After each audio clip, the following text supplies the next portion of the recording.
जिस रात विक्रम ने बंगला नंबर 17 में कदम रखा, उसी रात एक दफन सच जिंदा हो गया और किसी को पता नहीं था कि बदला किसके जरिए लिया जाएगा।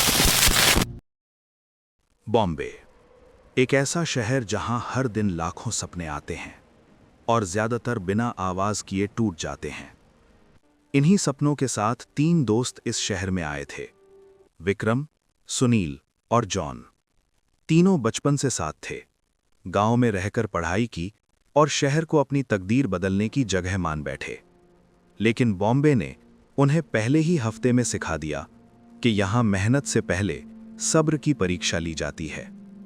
सुबह से शाम तक तीनों नौकरी की तलाश में भटकते रहे, वरना काम मिला ना रहने की जगह। जेब में बस 1-2 दिन के पैसे बचे थे। शाम ढलते ढलते तीनों एक छोटे से होटल में चुपचाप खाना खाते हैं। भूख से ज्यादा उनकी आंखों में डर था। खाना खत्म कर तीनों एक बिल्डिंग के गेट के पास बैठ जाते हैं। काफी देर तक कोई हलचल नहीं होती। फिर अचानक एक सख्त आवाज गूंजती है। कौन हो तुम लोग?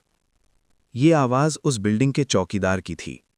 पहले तो वो डांटता है, लेकिन जब उनकी हालत समझ में आती है तो उसकी सख्ती पिघल जाती है, क्योंकि कभी वो भी इसी शहर में इसी तरह भटका था।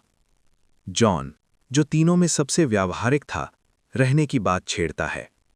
चौकीदार कुछ देर सोचता है, फिर फोन उठाता है। फोन पर एक नाम सुनाई देता है, बंगला नंबर 17। अगली सुबह तीनों चौकीदार के साथ बंगले की तरफ जाते हैं। जैसे जैसे बंगला पास आता है, इलाका अजीब तरह से खामोश होता जाता है। बंगले के सामने पहुंचते ही तीनों रुक जाते हैं।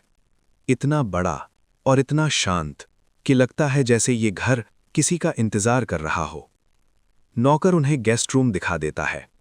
कुछ पल के लिए जिंदगी आसान लगने लगती है। उस दिन की पहली रात होते ही बंगले की खामोशी और गहरी हो जाती है। घड़ी में ठीक 12 बजते हैं। उसी पल विक्रम की नींद खुल जाती है। अगले ही पल वो खुद को बंगले के तहखाने में खड़ा पाता है। चारों तरफ पुराना सामान, सीलन भरी दीवारें। वो घबराकर अपने दोस्तों को पुकारता है, लेकिन कोई आवाज वापस नहीं आती। फिर अचानक उसके कानों में सब कुछ बंद हो जाता है और उस सन्नाटे में एक औरत के रोने की आवाज गूंजती है। रोना ऐसा जैसे बरसों से दबा हुआ दर्द। अगले ही पल विक्रम अपने बिस्तर पर होता है, पसीने में भीगा हुआ। सुनील और जॉन इस बात को सपना मान लेते हैं। विक्रम भी खुद को समझा लेता है, लेकिन जब वो दोबारा लेटता है तो उसके पैरों पर थोड़ी सी मिट्टी लगी होती है। अगली सुबह तीनों फिर काम की तलाश में निकलते हैं। जैसे ही वे बंगले के गेट से बाहर आते हैं, एक औरत अचानक सामने आती है। उसका चेहरा साफ नहीं दिखता। वो बिना कुछ कहे विक्रम के हाथ में एक चिट्ठी थमा देती है और देखते देखते गायब हो जाती है। चिट्ठी में एक पते का जिक्र था। मजबूरी उन्हें उस पते तक ले जाती है। वो पता एक बड़ी कंपनी का होता है। चिट्ठी मैनेजर तक पहुंचती है।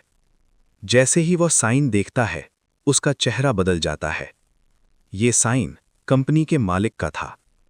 विक्रम का व्यवहार अब अलग सा लगने लगता है।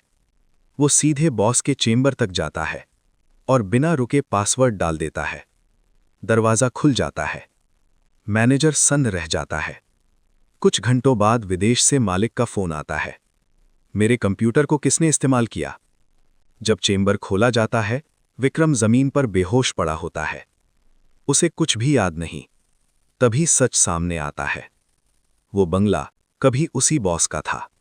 एक लड़की जो उसकी कंपनी में काम करती थी। गलत रिश्ते, ब्लैकमेल और एक हादसा। लड़की को बंगले के गार्डन में दफना दिया गया, उसी जगह जहां विक्रम का पैर पड़ा था। लड़की की आत्मा विक्रम के जरिए ऑफिस तक पहुंची और सच्चाई दुनिया के सामने रख दी। बॉस गिरफ्तार हुआ। आज बंगला नंबर 17 खाली है और कहा जाता है कि रात के सन्नाटे में अब भी वहां से रोने की आवाज आती है। उसी वजह से बंगला आज भी बंद है। तो इसका अगला पार्ट देखने के लिए पार्ट 2 कमेंट कीजिए और लाइक सब्सक्राइब करना मत भूलिए।